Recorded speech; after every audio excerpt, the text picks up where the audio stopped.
Rolling. All right. I'm going to jump straight into a pretty deep question, simply because you're someone that I look up to, especially in this scene. Leadership. It's a pretty loaded word, right? But what does it mean to you? Oof. Wow, what does leadership mean to me? This is a really interesting question for me.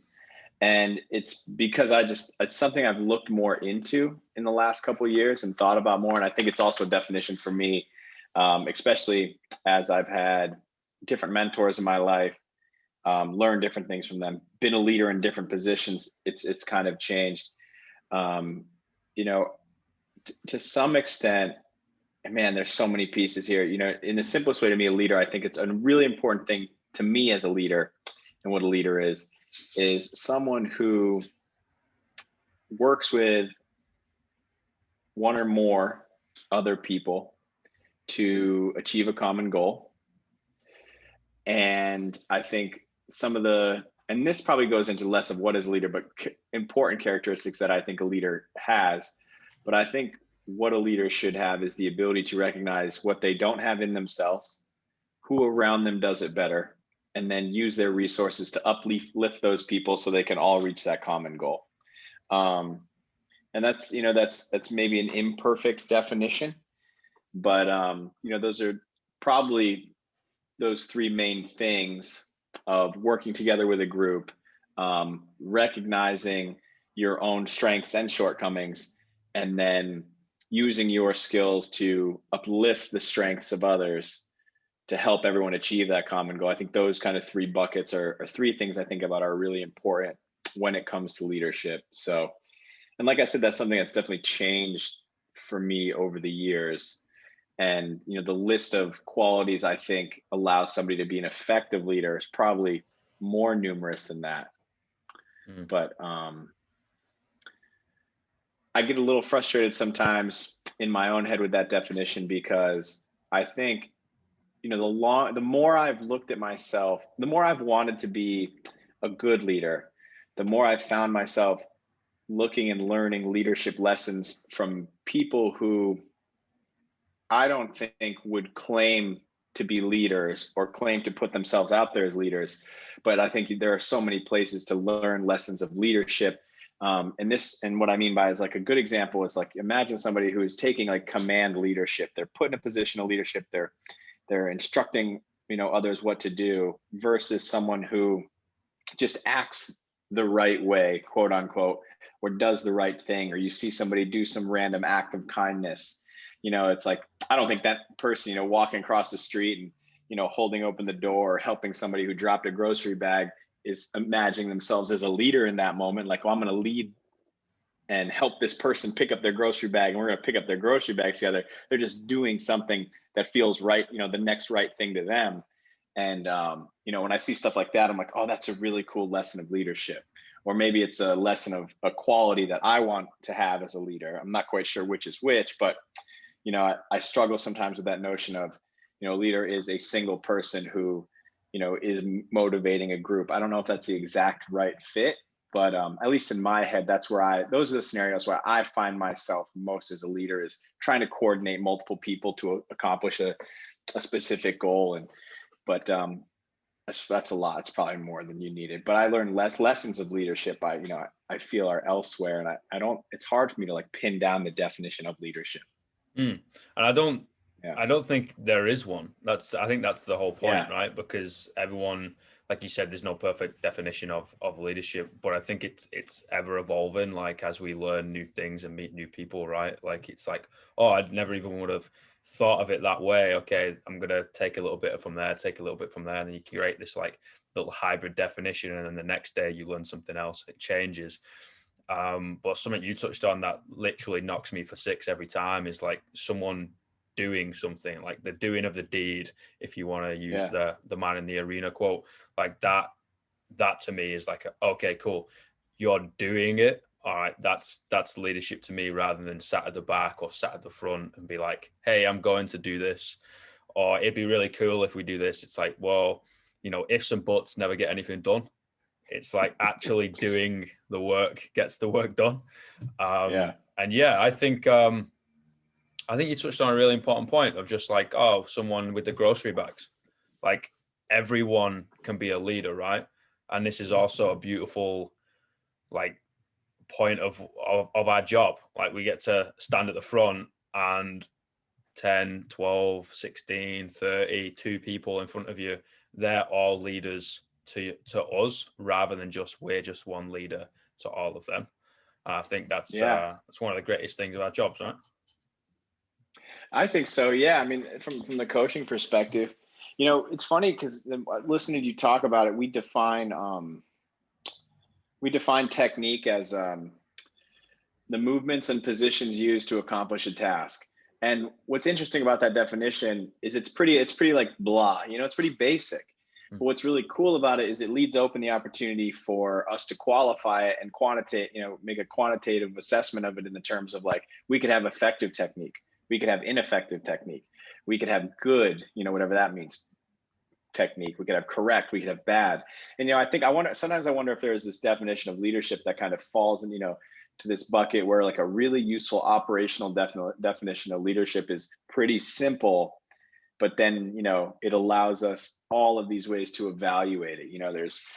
There is what we might believe is good leadership, bad leadership, positive leadership, negative leadership, effective leadership. And I do wonder about that a lot because, like you said, and like we talked about it, so I see it everywhere. At least the longer, like the Mm. more I've yearned to be like, man, I want to have qualities of an effective leader, and I want to be a good leader. And part of that's like, whoa, okay, what the heck is it what is a leader? One, and then two, the more I've yearned to like satisfy those things, it's like I see leadership everywhere, and there's just always lessons to learn, like you said. 100%. And it's just like the definition of virtuosity, right? Yeah, we've got like the basic do the common uncommonly well, and everyone's like, Yeah, what the hell does that mean? You're like, yeah, well, and I think it's the 2014, 2013, I think there was like a hour-long documentary that came out, and I think it was Austin that kind of like dubbed over as some video was going on, and it was just like virtuosity is when you look at something and go, damn, that's beautiful. And I yeah. find like leadership is the same thing. It's like it's not just completely like quantitative. You just look at it and you just go, my God, like, yeah, all right. That's leadership. That's big me up. Like they didn't have to shout from the rooftops or anything. So I think it's really fascinating when we have this like just this little term where it's like, all right, it's this, but then it can go in any different direction you want to go. And then you obviously you see you hear other people's points of view on it, and I think it's fascinating, especially from a Yeah, coaching perspective. yeah, it really is. And I'm hard on this idea that and I've talked about this a lot in different places, but I hear people talk about being a coach, and I ask them, what do you do? And they're like, oh, I'm just a coach. And I'm like, what? I mean, I get it that like if you're a part-time coach, I get the fact that like the pay might not be great and the grind is hard. Mm. And and it might take, you might have to work two part-time jobs or three part-time coaching jobs. But like I'm a really personally, I'm a really big champion of teaching professions. I and part of that is because it's where I feel an immense amount of value in my life. I feel like I'm able to add value with my skills to the lives of others. And coaching, I think, falls dead smack in the middle of the teaching profession. So when people say like, oh, I'm just a coach, I'm like, no, you have a really big impact on a lot of people's lives. And it's not a lot of, I think in this current probably social climate, it's not highlighted enough when we have a captive audience who wants to learn from us in a supportive, positive, productive way. I think a lot of people right now have captive audiences that just want to, you know, learn, listen to respond, not understand, listen to Yeah. critique or listen to comment on. And yeah, I'm right there with you. I think coaching is such a, I'm happy I found it. I think it's such a special thing. And just being able to teach to people who want to learn from you. And that's a powerful tool, right? You have to be careful with that. You can't just be feeding them nonsense. Yeah, you say So jump, they won't even ask you how high. They'll just go for a max height jump. You know what I mean? You're like, what? yeah, Like, give me jazz hands yeah, during the warm up, and they're there doing this. You're like, wait, I was just having a. Oh, okay. yeah. That reminds me of a story. So, gosh, Denise Thomas, I've worked with for years, and she's head coach down at Reebok CrossFit One, and she's worked on seminar staff. She's a flow master. She's in the leadership role, and has been for a very long time.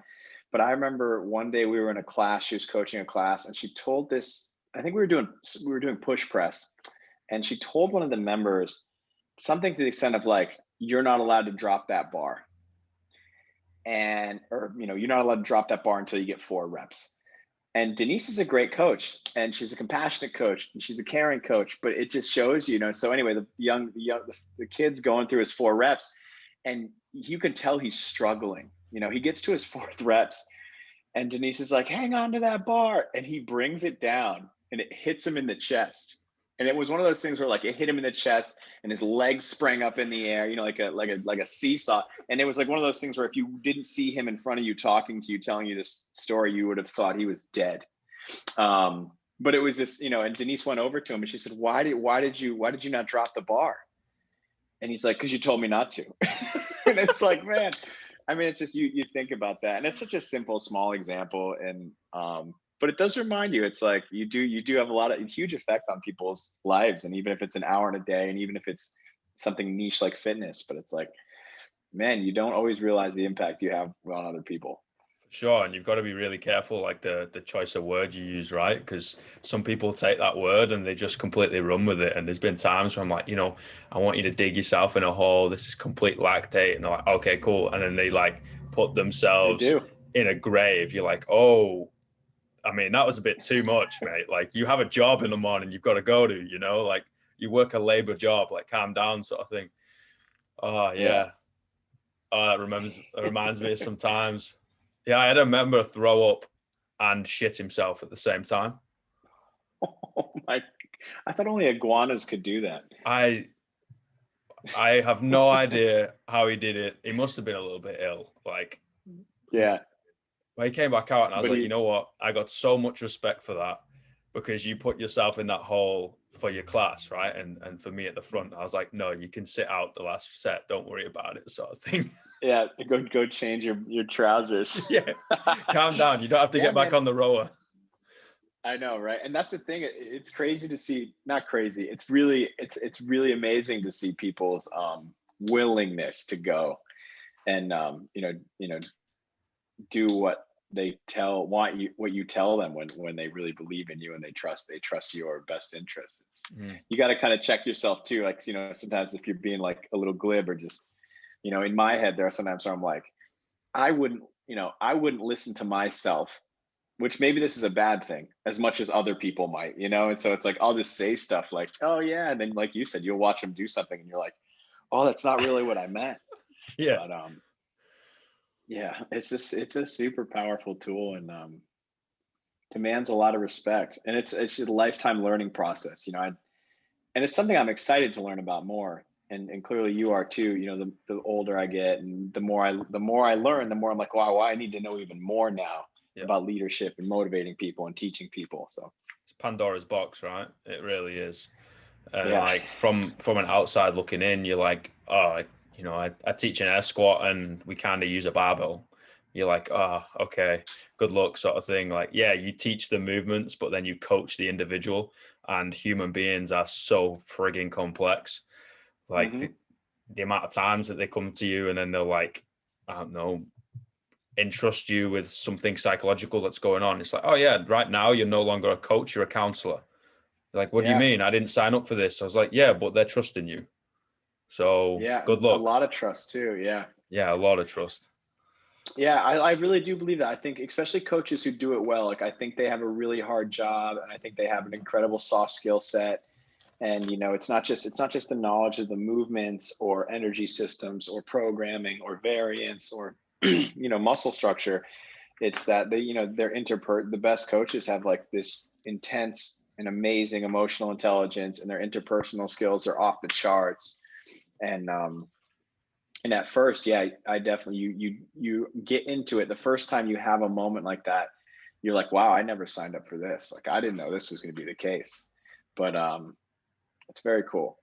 100%. And I think it all goes back to just caring, right?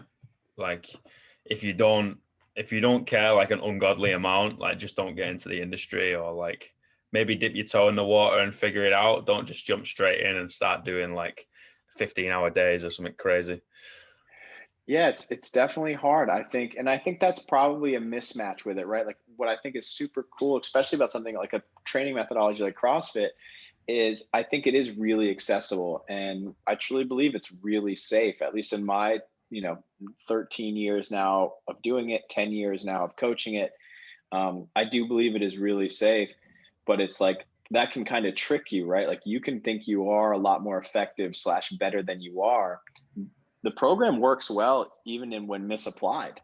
You know, Yeah. it's like I see people get fitter, faster, stronger, not get injured, even when they're not doing it terribly well. And you know, it's easier, like you said, if you don't have that constant desire to like, hey, I care enough about my people that I want to get better. You know, I care enough about myself, you know, as a coach that I want to improve my own skills. I care about myself as a professional that I want to, you know, learn these new X, Y, and Z tricks so I can bring that to my clients and I can get them better results or Hmm. whatever your ultimate goal is. But yeah, that is an immense part of it. How would you end up teaching that to a younger coach or a younger person that wanted to come in to the fitness industry, right? And especially the functional scene that we're in. Yeah, this is a really hard thing, and it's something I think about a lot because you know, someone asked me a question recently. They're like, you know, what's the one lesson you wish you could have taught yourself earlier on, or you wish you could have applied earlier on? And one of the things, you know, I wish I had spent more time when I was a younger coach, you know, student of life. I wish I'd spent more time assessing what I was actually good at and why I was good at it. And Mhm. you know, we talked about this, and what do you call it? It's called unconscious competence. That's what it's called, unconscious competence. Um, and I, it's a good point to get to from a practitioner standpoint. It's good to have unconscious competence because that means I can do a lot of different things without thinking about them, preparing for them too much. But I think as far as like being able to teach and train others, unconscious competence can be a little bit dangerous and can make you a little obsolete because if you're not paying attention to how you've learned what you've learned and how to do it well or how you do something well, it's really hard to pass that on. And that's something I think about a ton as a coach because a lot, and that especially is the case with a lot of these, you know, quote unquote soft skills, these personality skills. It's like you hear people talk about, they're like, oh, you know, I watched you coach today and you just weren't charismatic. You just got to be more charismatic. And like, that's so maddeningly unhelpful. Like be okay, great. I'll be charismatic. Sure.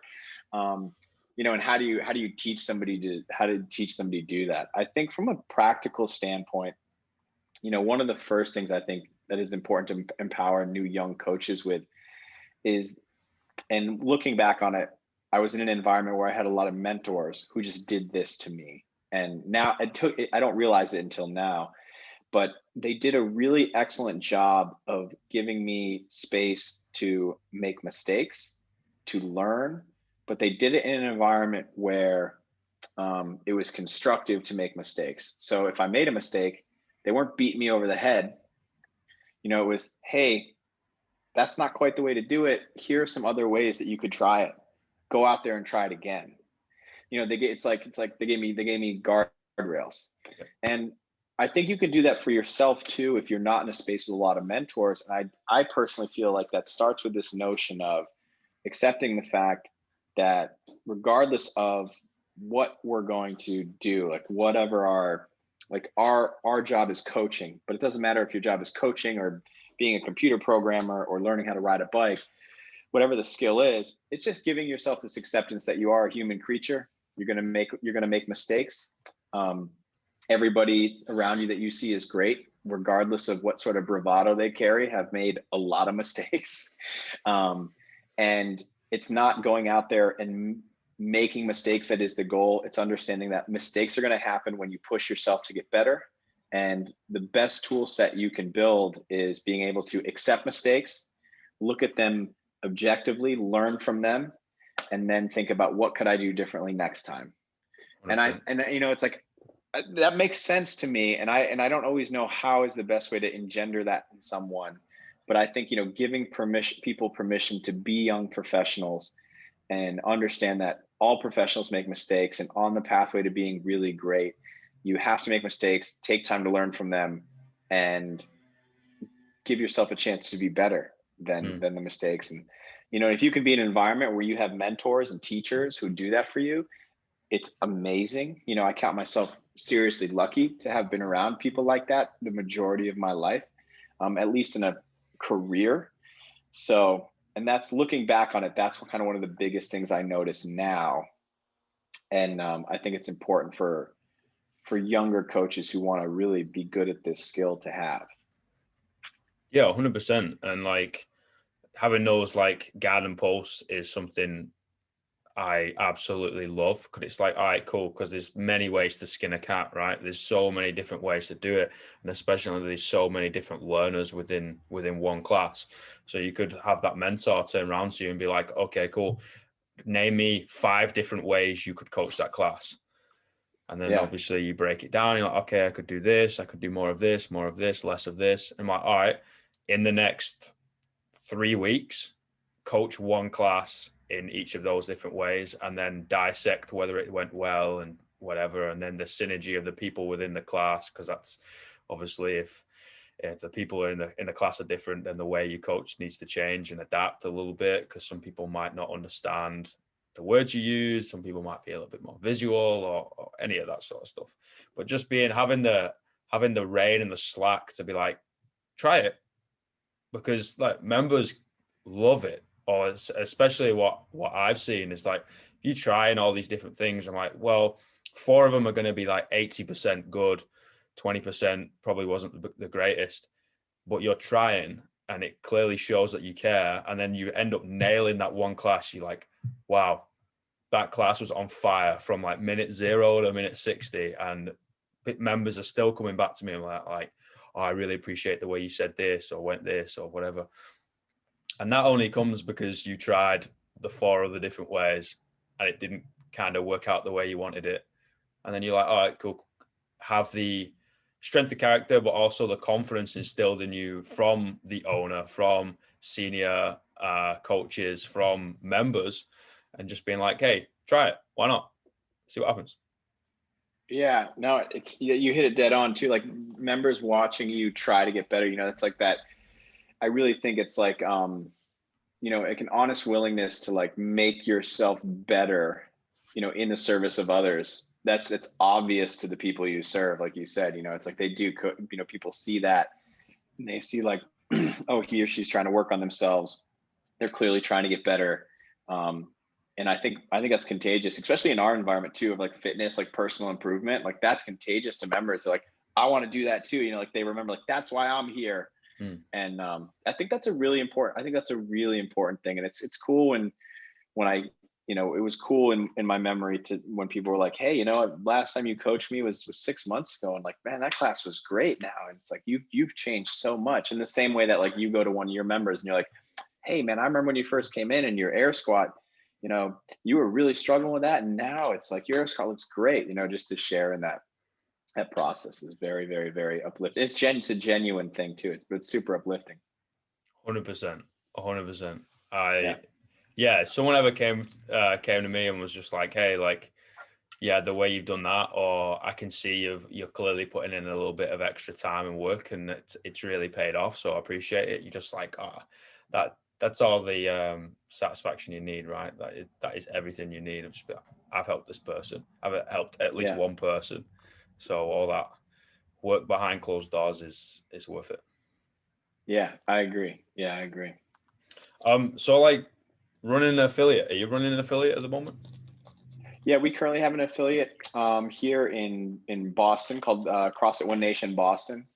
And it's a special place for me because the affiliate, the doing business as name is CrossFit One Nation Boston, but the CrossFit affiliate is CrossFit Boston, which is really cool because that was the first affiliate when I moved to the city that I coached at. And the owner's name was Neil Thompson. I've told this story a lot, but it's something I'm proud of. And so my partners and we purchased it back in 2017, which was really cool. Also for the fact, bless you, that that CrossFit Boston was like one of the first 100 affiliates. It was affiliated in 2005. So it's a neat, really, really neat thing for me to be a part of that legacy, right? So we're coming up on almost 15 years of this affiliate existing, which is pretty cool, and it's existed in different parts around the city. So yeah, so we're running it, and we're finally back indoors. People got masks on, which is fine, but that hasn't stopped our members. We even had in Boston, they weren't allowed to go inside to work out inside through most of I don't even remember now, November, December, maybe December, January. It's March all of a sudden. But I think through most of December, January, they weren't allowed to go inside. And we had a pretty hardy crew of people, 15 to 20 members who would come in regularly daily, and they were working out outside. And we didn't have like the nicest of winters. So yeah, nothing stopped them from getting fitness. Yeah, you get those crazy members, right? That will just, if hell freezes over, it's fine. They're still going to be there at 5:30 in the morning. You're like, please just like calm Yeah. down. Like it's okay. We have this one member, Steven, and he's 60. I think he turned 63 this year, and he's who I want to be when I grow up, man. He shows up consistently, works out outside, complains zero. Wakes up, swims before class, comes in, does the 6:30 class, smile on his face, sharing information, great person. It's like if I'm that guy if I'm him when I'm in my 50s, life is gonna be okay. It's like, yeah, they're an amazing group. But yeah, we're back inside finally, which is a big relief to everybody. So it's been great. Yeah, Yeah, trying it's to been get great. back to business as usual, right? And doing what we love Yeah, in the way we wanna do it. So like yeah, 15 years, that is a long time of being an affiliate, right? So that's yeah. incredible. Like how has the model changed? So like running an affiliate is rough because it's the Yeah, business side, and we're like, well, we're coaches, so do we need to know the business side? Well, yes.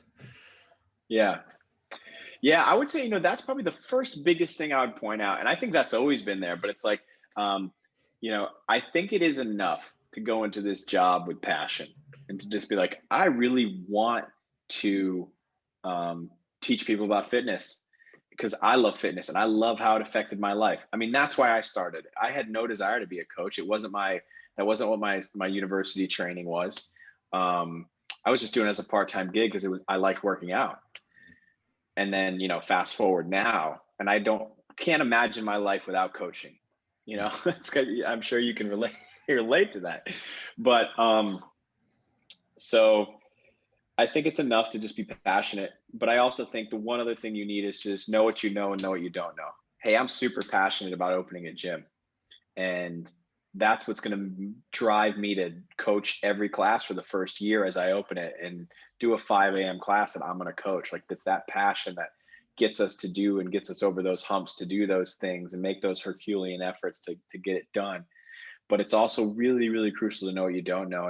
And if you're the passion guy, then you should also be like, yeah, but I have no idea how to create a business plan. I have no idea how to do P&L. I have no idea how to charge members or anything like that, or talk to people about memberships. And so from there, you got to kind of use that passion to empower some other goals. But that's one of the biggest things I've seen the model change. And I don't want to call it the professionalization of CrossFit, but I think to some, because there's always been professionals doing it. Mm. And I think regardless of the size of their gym, I wouldn't use that to qualify whether or not somebody's a professional. But I definitely see the education, at least, and the prevalence of people talking about business for, business sense for affiliates and those small businesses. That's definitely way more prevalent than it's ever been. I think that's a big change to the model. I think, one of the other things I've seen, and I laugh at this just because I was this, but it's just the swing of, the swing from there was the CrossFit level 1 methodology, constantly varied functional movements executed at high intensity, you know, 5 to 6 days a week, rest 2 of the days a week, warm up for 20 minutes, work out for 20 minutes, cool down for 10 minutes. I mean, it's just like, that was the level 1 education. And then we've seen it go through these ebbs and flows throughout the year, especially in our affiliates, even more, especially in individual athletes. But For a while it was like the strength bias plus the Metcon thing. And then for a while it was like, just do as much volume as you absolutely can, because that's what the games athletes are doing. And that's what we need to do. And I used to be super righteous where I was like, hey, if you're not doing exactly like they told you at the level one, then you're not doing it. But then I became a competitive athlete. And it was like, so when someone come up to me and they'd be like, well, I want to work out 6 times a day, it was hypocritical for me to be like, well, you shouldn't. Because that's what I did. And I did it because I like doing it. So, so my point is, it's not to say that you can't do that stuff, but it's been really cool in being able to instruct the CrossFit level 1 seminar courses, CrossFit level 2 seminar courses, seeing more people come back in and sort of shift back to the middle, with that approach of like, hey, I understand I could compete. I understand I could bias my programming, but I also understand that the thing we've been talking about for the last 2 decades, the methodology we've been talking about for the last 2 decades that we talk about at the CrossFit level 1, that works, still works, not going to stop working.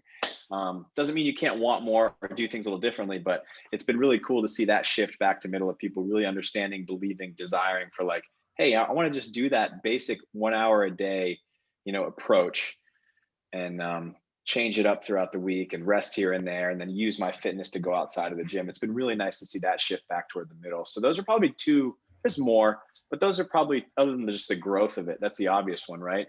When I started, there was less than 1,000 affiliates. There's 15,000 affiliates worldwide. Like it's crazy for me to think about.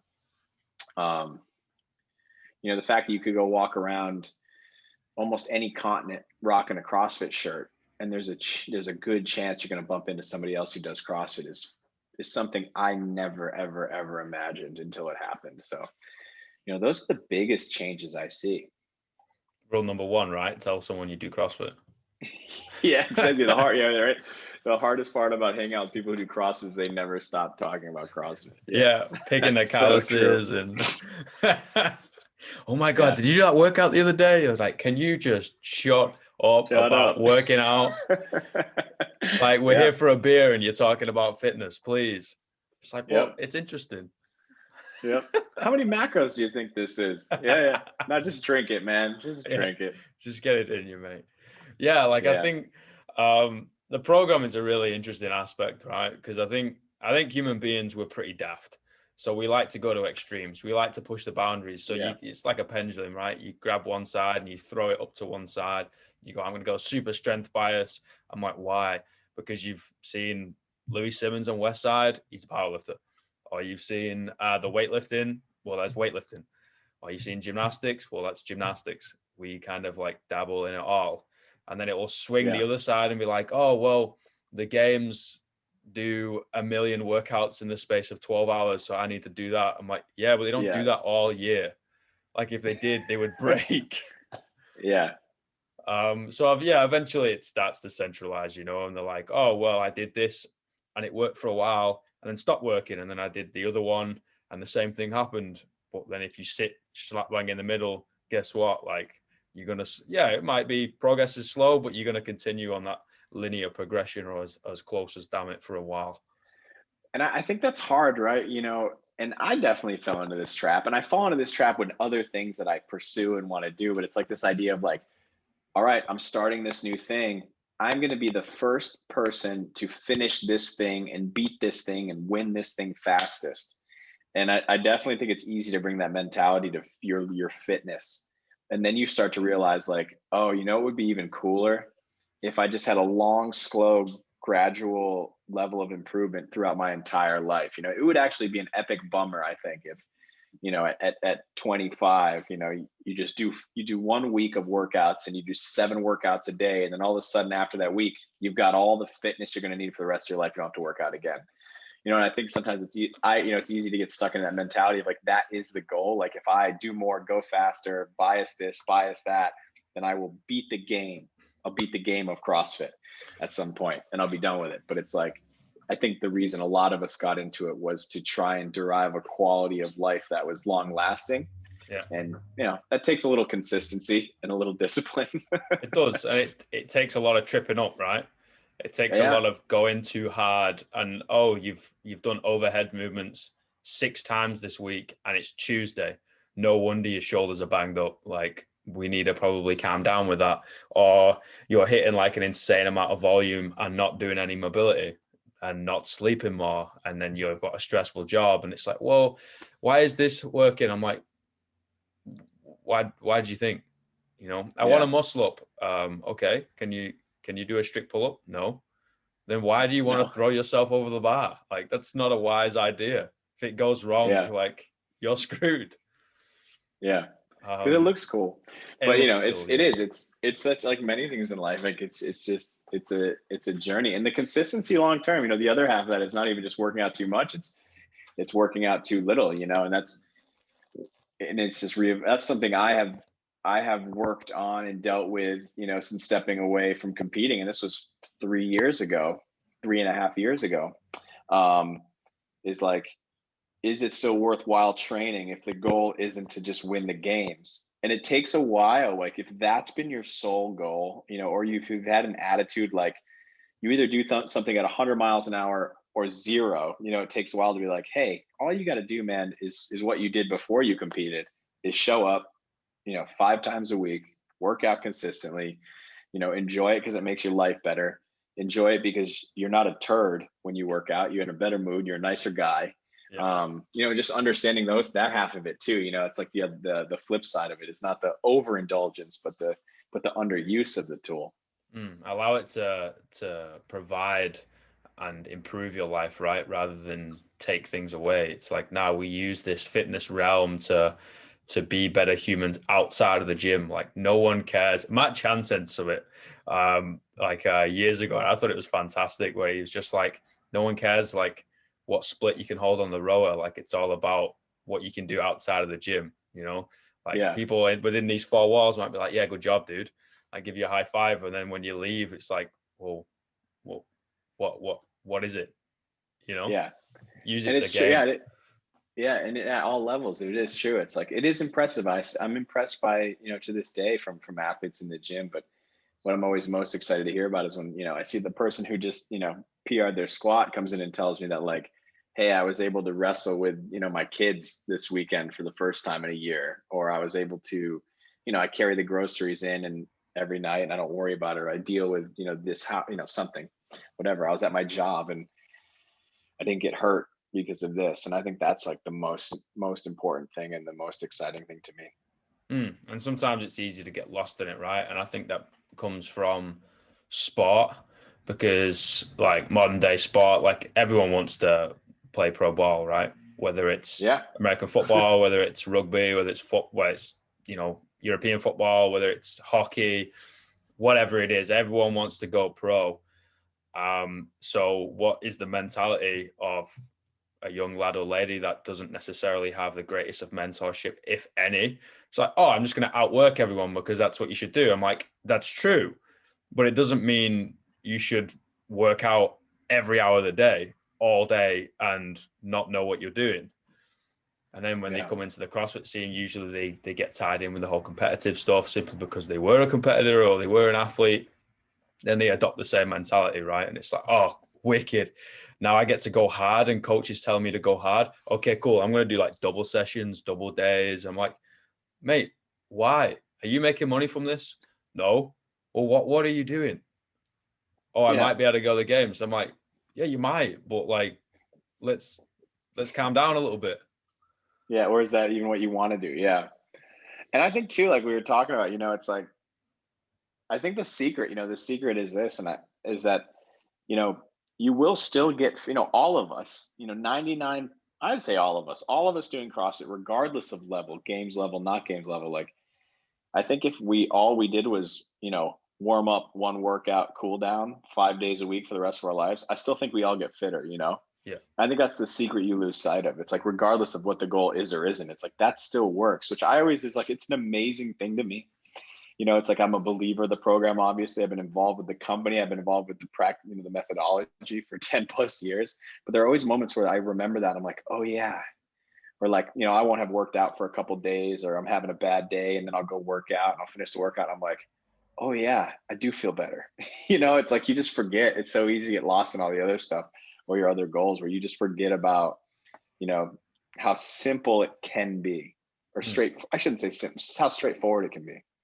And also, I think being okay with your goals and the way you train, adapting over time, right? Because sometimes you might go, okay, I'm going to make that decision to become a little bit more competitive within the CrossFit realm or the gymnastic realm, or weightlifting realm, powerlifting, whatever. And then you're going to have to train a little bit more, and your life is going to have to gear a little bit more towards that. But then being okay with like dialing that back and be like, hey, like I'm going to concentrate a little bit more on stuff I've got going outside of the gym, and then that will inevitably affect how you train. So you'll come in and do your 1 hour a day. You'll just, eat right, sleep, work out for that 1 hour hard, 5 days a week, 3 to 5 days a week if you genuinely can't get in. I'm like, okay, cool. But like, being okay with it, it will ebb and flow, like we said before, and just being all right with it. It's hard talking to ex-athletes, and I feel it because like I Yeah. swam and then I played rugby, and I'm just like, well, what do I do now? And I'm like, well, hang on a minute, like you killing yourself every day in the gym for multiple times a day, what are you getting from it? Like all you're doing is like scratching a mental itch. You're not actually gaining anything. So Yeah. sometimes that hard conversation is needed to be had with yourself. Yeah. No, you definitely get it, man. I totally get that. It's just the when you have that huge shift in goal, especially something where you're dumping that much resource into, um, and I do think there are points of life and training where it's good just to just go with the flow. I think there's a lot. It's probably not something in some aspects of my life. I'm very good at that. In other aspects, I'm not. But I think there's a time and a place for it. But I do think also it's like it's good to make yourself the main character and think to yourself, hey, what is the next step I want to do in this role, and where do I want to go next, and what is my goal? Why am I training 5 hours a day? Man, I actually don't want to train 5 hours a day. I'd rather be out, hang out with my buddies, you know, going, whatever, skiing. So I'm just going to train 1 hour a day. Having that, taking the time to make that goal assessment is really important. And I don't think it's something, and this is going to sound funny, but I don't think people pay enough attention to their own lives to do that kind of stuff. It's like maybe they do, and I just miss it. But really pay attention to what is it that I want to do with my life, or what am I currently doing in my life, and is that driving toward my goal? Like I think about that a lot. Like I find myself, I'm definitely a personality that gets a little obsessed, and whether it's work or fill in the blank to whatever it is, there are a lot of moments where I find myself doing something and I'm like, wait, what am I doing all this for? Why am I so anxious about all this? Like, what am I doing? Am I driving towards something? Am I doing this because I feel like I'm obligated? And I think that happens a lot in training. I see that, like you said, coming from the athlete realm, competitive athlete realm, where you've known it for most of your life, and then changing that. Oh, I need to still work out for 6 hours a day. I still need to be the fittest. And I'm like, well, do I need to be the fittest? Do I actually want to be the fittest? Or is it just, did I like being the fittest back then, but I really want to change now? Like you got to examine that kind of stuff, pay attention to those details, I think, to long term. Short term, yeah, Yeah. sure. Show up to the gym, do what you want, but long term. Yeah, 100%. And like, I know you and I see eye to eye on that and are very like philosophical and a little bit, stoic, if you want to call it that. And you kind of sit down and like ponder over a lot of things. And a lot Yeah. of people don't, simply because it's like hard and you don't really know where to go. And it's difficult to like delve inside yourself, right? To dissect a lot of things. Oh, okay, I understand a lot more. But yeah, it's a really important tool. And if you understand yourself, then you can like communicate a lot better, right? And you can understand other people. Um, but also like if the athlete needs to be at the top, I'm like, that's wicked. You need to train all that time. That's amazing. But then if they just want to train all the time, that's Yeah. okay as well. Like that's you, Yeah. man. But then like at the same time, have an informed decision. Like you want to train 5 hours a day, we'll stick a number on it. Awesome. You do you, man. But then if you turn around and be like, oh, well, my relationship is actually going through the shitter because I'm like always tired. And I'm like, Yeah. Yeah. yeah, welcome to being an athlete. Like it's not fun. Like Yeah. 99% of the time, it's not fun. And you're like, well, what am I supposed to do? I was like, well, that's where you need to like look at yourself and be like, hey, I'm gonna make this informed decision. And then, especially when you've got a loved one around you, that's a difficult conversation to have when you're always going to be in the gym.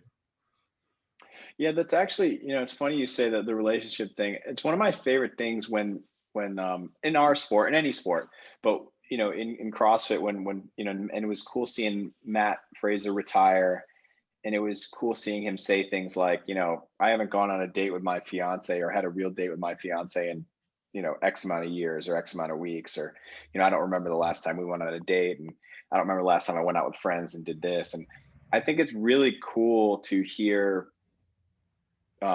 athletes who have had that much success talk about that, because I do think it's a good reminder of, like, it's not to say that what they do is unattainable. I mean, it's certainly amazing. It's rarefied air, but I think it's really good to know, like, when you hear those people who are like, I want to go to the games, and it's like, awesome. I have no desire to quash your dreams or squash them, but it's like, is it that you really want to go to the games, or you want people to know you're a games athlete, or you want to have the notoriety of going to the games? And it's always the better question is, okay, cool, you want to go to the games, but are you passionate and willing to do all the stuff it takes to go to the games? Yeah. And I think once you write that list out, you have some people who are like, yep, gonna go do all that, rain or shine, win or lose, I'm gonna go do all that. But a lot of the times, I think when you do that analysis, you might realize, well, you know what, I don't want to go to the games, but I want to do this other thing. And like you said, I do think it's important every once in a while to just pay attention and have those informed decisions, especially when we have like these big lofty goals, or especially when we've been doing the same thing for a long time, and might find ourselves kind of be like stuck in that rut. Mm. Yeah, I think it's Fraser super said cool to hear them talk about that. 100%. He said something that was like hit the nail on the head for me, where it was just like he mentioned about not going on a date with Sammy, and he said he's no longer willing to make that sacrifice.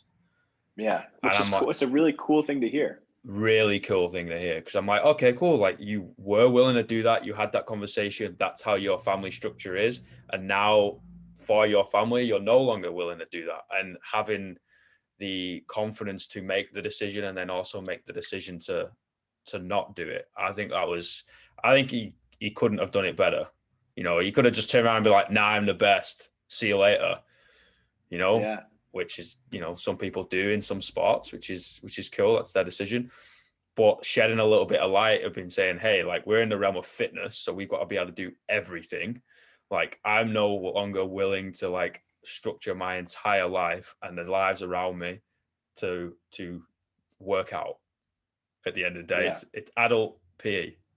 Like, yeah, I'm not, I don't want to do that. And I think that opened a lot of people's eyes, especially yeah, when, even if they, haven't been an athlete, haven't tried to be pro, yeah, and they're like, oh, okay, cool, yeah, and they get a little bit mixed up with the whole competitive stuff in CrossFit, and they want to keep going and go as far as they can. I'm like, all right, wicked, but do you genuinely know the sacrifice you're willing to take? Like, think about it a little bit.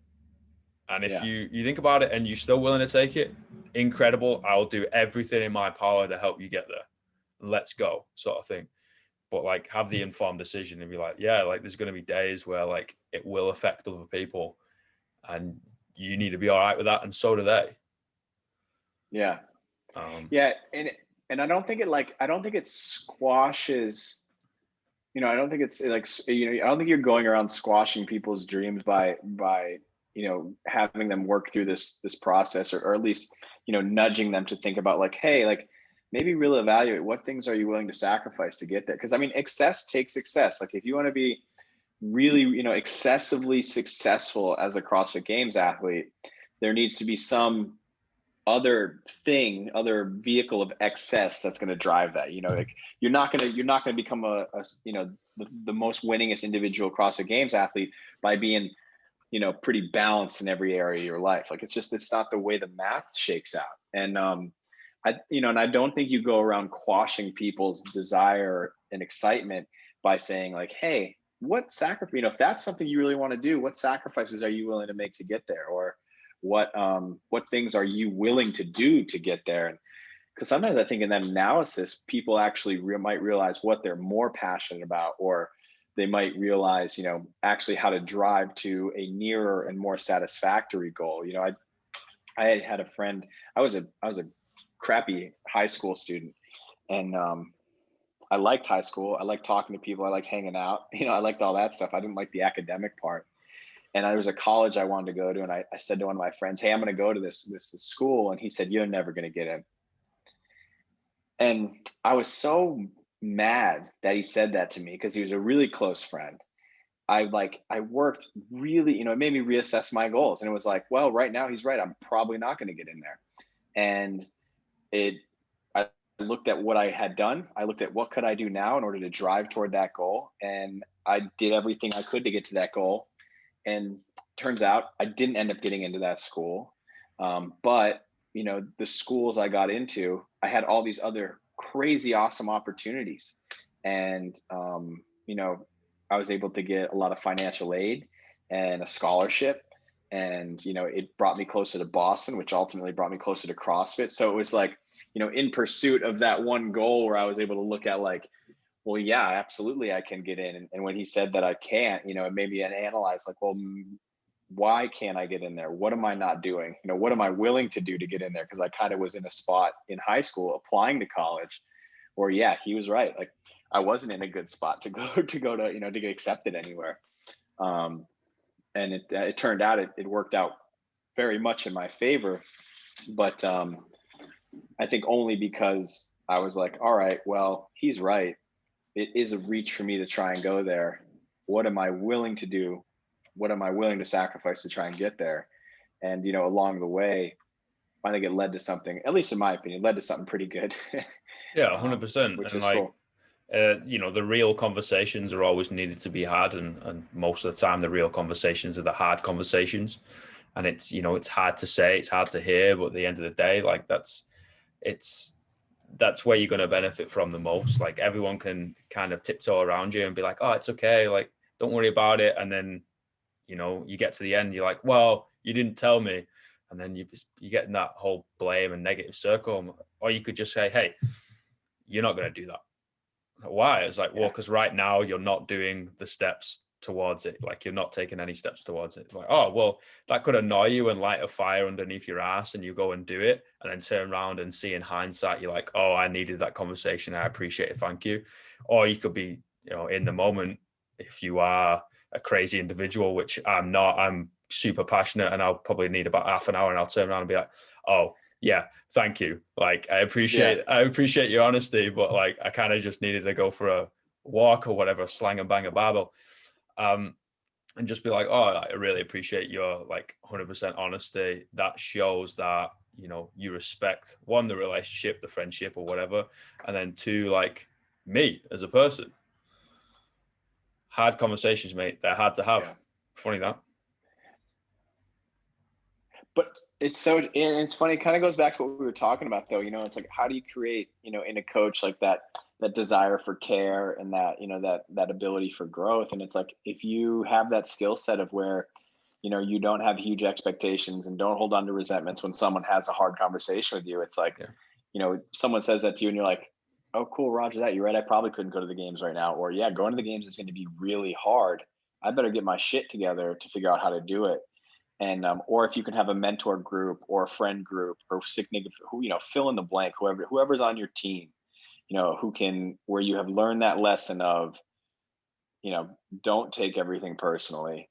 um think about what is being said rather than who is saying it, how they're saying it. Is there any valuable information to extract out of a perspective or opinion that's not yours? And then hopefully you're around some people who can say that hard thing, but they're also like, but you know what, if that's the path you want to go in and it's going to be hard, we're here to help you out. I mean, like, that's like, the more you can find to be around people like that, I think, regardless of career, especially in our career, that's essential. They need to be able to give you the confidence to enlighten you and move forward and pursue whatever you need to pursue. But at the same time, they need the confidence in themselves and in the friendship to then turn around and be like, hey, you missed the ball on that one, or hey, you're completely out of line on that one. It's like, Yeah. nah, you need to shut up. Like, it's like, why? It's like, because that thing that you said, yeah, you completely stepped over the line, sort of thing. And they're really hard. Yeah. It's really hard to come around that. But once you have it, that's where the growth occurs, right? So it's, Denzel Washington said you are the sum of the five people you spend the most time with. Yeah. But it's true, right? Because you end up pulling each other forward, and then if they go off into a wrong path, you pull them back, and then you shove them back onto their right path. They do the same for you in and out of the gym. And Yeah. if there's any profession, I mean, we're biased, right? But if there's any profession that needs that, it's going to be coaching, especially at like 5 o'clock in the morning. Yeah, I think so because yeah, like you said, it's not a, and we were talking about it's not an easy ride to start. And it's not a clear path, and and part of that I think it's 'cause it's an entrepreneurship business. Yeah. It's a people service interpersonal relationship business. Yeah, it's not as clear cut and easy as I think. And I haven't had many professions, so I don't know, but I don't think it's one of the more straightforward professions out there. It's really hard when there's no ladder to climb, right? And especially Yeah. because CrossFit is still an infant, if we look at it. Yeah. We're like, oh, we don't know the best way of to do this. It's like, well, how do you want me to do it? I don't know. Like, figure out a way, and then we'll talk about it. And if it's better, we'll do that. If not, we'll do something else. You're like, oh, okay. Yeah, I love it though. It's like the pioneer, It's kind of the age-old saying, throw enough shit against the wall, eventually something's going to stick. So yeah, and it is. It's fun being a part of that early adopter wave. It's like I do think it is cool to be on this side of it, and then have certainly. It's been so fun to watch it grow. Yeah. It's been. The other thing I noticed, and I forgot to say this earlier, but I remember, and this happened probably one or two. What year? I think this was 2017. It was there was a workout in the open. It was snatch and pull-ups, and the snatch weight went up, I think, or something like that. I think that was the year. But the final weight was like 265, two snatches at 265. So that's like 115 kilos. No, more than that. I'll get the 120 calculator out. kilos. We're getting there. It's a lot of weight. 265. Divided by 2.2. Well, Like 120. 120. Yeah, 120. 120. There we go. Yeah, it's like 120 kilos. It's a boatload of weight. And I was at a seminar and I was just chatting to this one young man, and I did the open work. I said, really cool. What'd you get? And he's like, yeah, I finished it. And it didn't really process. It just was like, because that's a lot of weight. And I was like, hey, I said, wait, I walked away from, I was like, cool, man. I walked away and I was like, holy shit. And then I turned around, I was like, you finished it? He said, yeah. And I just kind of was talking to him, like he hadn't been doing CrossFit very long. I don't really know if he had intentions to compete or not, but like the fact that there are just people walking around in the, community who can do stuff like that now, the growth of the fitness inside of our community globally is also pretty crazy to see. It's like, I don't like to call CrossFitters average because I don't think they are. But the average CrossFitter, their level of fitness, I think is even like astounding. Yeah. And don't even worry about the games athletes. It's just people coming in and out, going to 9-to-5 jobs, working at a desk, coming out of your gym. Like they're just doing crazy stuff. Yeah. It's really cool. You see, really cool. And that's definitely something that I've noticed has changed consistently. 100%. You see someone like, works out 3 to 5 times a week, posture ain't the greatest, or, has way too many beers on the weekend sort of thing. Next thing you know, like they pick up 100 kilos and throw it above their head. You're like, wait, hold on a minute. Like, yeah, what are you doing? What are you doing? And then like running in and out of the gym, like slanging and banging, like throwing kettlebells, pulling from the rig, like swinging on the rings. Yeah, might not have got a muscle up, but is like absolutely laying it down. Can kick up into a handstand, which is like a massive psychological barrier, as we know. And you're just like, what's going on? You're like an average dad or an average mom. Yeah, whatever that means. Yeah, Whatever that I means, feel the yeah. same way. Yeah, I feel the same way. It lights me up. I don't know about you. It Yeah. absolutely lights me up. The handstand thing is funny. I don't think I've seen. I think I've seen the most times I've seen an adult cry is the first time they've kicked up into a handstand push-up, whether it's fear, nerves, surprise, happiness. Wow. But yeah, you're definitely right. Like it's certainly like a psychological thing to get over. I think it's a thing that like you probably did once or twice as a kid and then forgot about and thought to yourself, oh, I'll never do that again. Yeah. And then all of a sudden you just do it, and it just it's probably pretty overwhelming, but that's one of my favorite things is when people first kick upside down, how excited they are for that. Yeah. I think it's because part of you is like, well, it's not that complicated. You are just kicking upside down. But then you think in the grand scheme of things and the physical barriers and mental barriers we can put on ourselves, it's probably it's a huge accomplishment. 100%. Like, it's funny you say that Cool. because the thing that I've seen people cry of the most is a box jump, being able to jump. Oh yeah. Yeah, Yep. jump on a box because people just take it for granted, right? We're leaving the ground and then eventually we're going to land back again. It's called gravity. Like, you're going to be all right. Yeah. And they're like, no, no, It's no, I not it's can't. not gonna fail. Yeah. Yeah, good You're luck. not gonna jump and just float, you know? Yeah.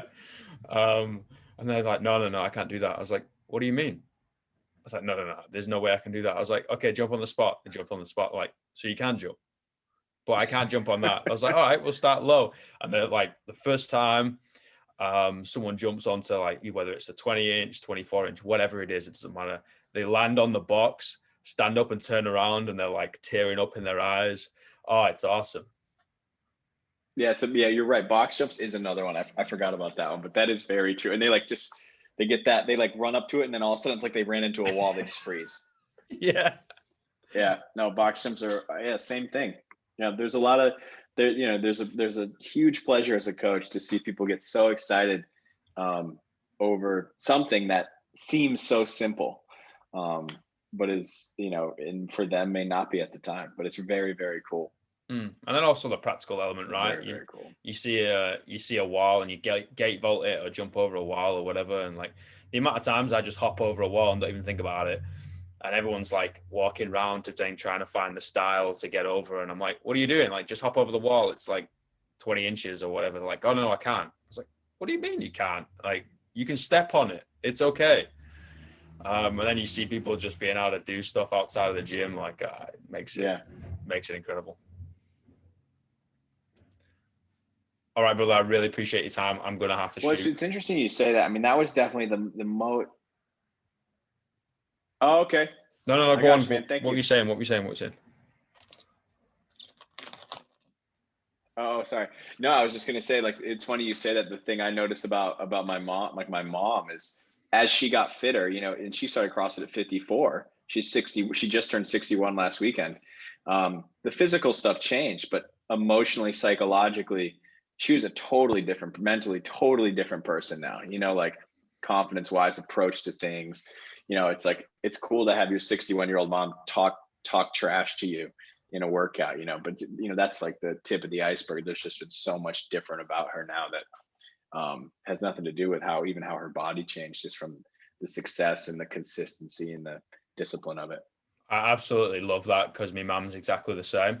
Like, I Yeah, remember that's cool. she's only ever been in the pool, like only ever swam and then did no other types of physical fitness. Never ran her entire life. The whole thing of like would hide and don't do PE class at school, so you kind of get out of it that way. And then the next thing you know, she's like running in, swinging a kettlebell, like doing this or this, and you're just like, what's going on? And like you said, talking trash, like, and I'm like, Yeah, like what's that's my going on? mom, like Yeah, yeah. yeah, No, God. it's so that's a cool thing. 100%, 100%. Yeah, mate. I'm gonna have to shoot. I need to go to the post office real quick. So, thank you so much Gotcha. for your time. Absolutely. Appreciate your time, Alex. Good to meet you, man. And I'm excited to read your book. I appreciate that a lot. Thank you. All right, man. Well, good luck to you, and I'll chat to you soon. Yes, sir. And if you're ever over in this side of the world, make sure you get to the bottom island. You've always got a place. Doors always I open. will, I will, same, man. If you're ever in the States, hit me up, man. Well, I Thank you, sir. appreciate that. All right, mate. Take it easy. Safe travels. Thank you. Bye.